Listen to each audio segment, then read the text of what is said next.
like what I said naman sa ibang mga bagong artist ngayon, I always remind them to respect yung oras and yung pagpapahalaga sa mas nauuna sa inyo ng mga artista and nauuna sa atin.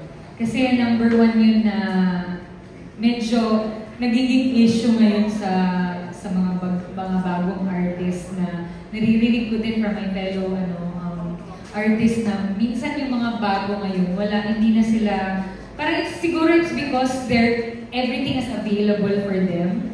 So they feel like they know everything and stuff like that. Pero yung mga advice ko lang always is for you to be able to stay in this industry for a long time.